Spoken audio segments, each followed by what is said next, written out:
in this corner, steps inside the squared circle with the hitman, Ricky Hatton.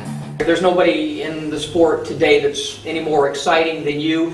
You are a relentless, swarming fighter. What do you do best inside the squared circle, Ricky? Well, I like to do my work up close in the grapple, in the clinches, which is a talent in itself. You know, it's not just wrestling; it's a talent in itself. Give us an example of that when you're in the pocket with a fighter and what you do. Well, when you sit inside with an opponent and you're leaning on each other like that, sometimes, you know, I'll use his body to push him to the side to find the gaps. And also, what a lot of fighters do, they just put their heads on each other and they just wail away.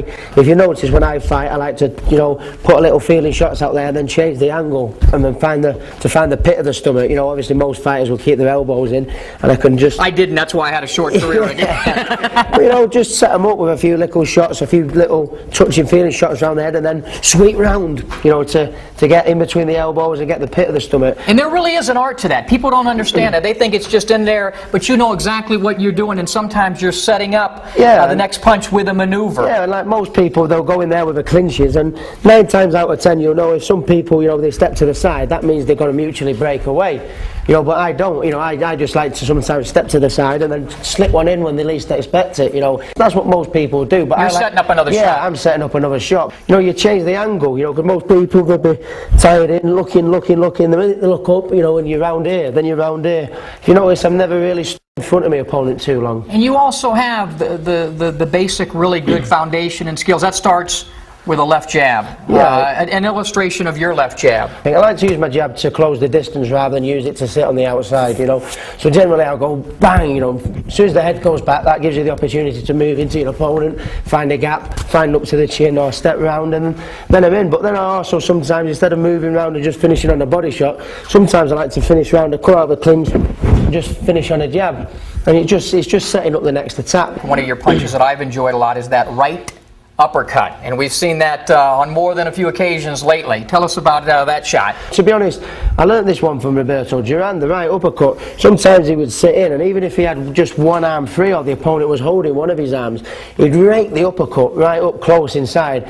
And it's an unusual conversation, but he'd throw it 3-4 times against Sugar Ray Leonard. He'd go 1, 2, 3, 4. You know, if the fella's not reacting to it, just keep throwing it. You know, it's not what you'd expect a right uppercut or a left hook or a right uppercut right hand. But you know, if that opponent stood there and he's not reacting to it, you know, I'd just, you know, get brutal and just, you know, rake the uppercut inside. You know, bang, bang, bang, bang. Because I've got very stocky legs.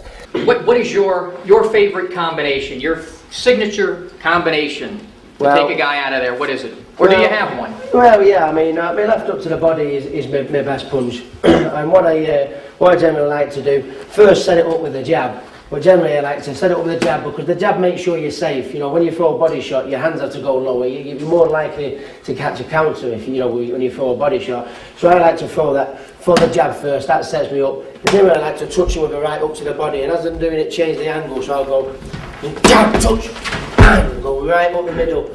Right between the elbows, and the way you can step round, once you've stepped, you set, you get your base then to get loads of leverages, you get them through the middle, your opponent's not sure where you are because you've moved to the side, and the jab's got to be good first though. That jab's got to flip the head back, so then you've got the space to jab, set yourself, bang, and go right through the middle.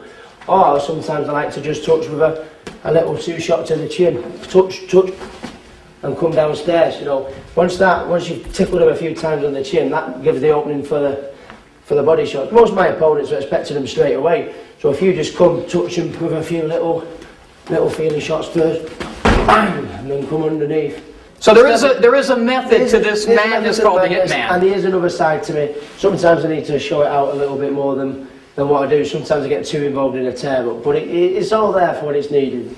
Good stuff. Thank you, my pleasure. All right.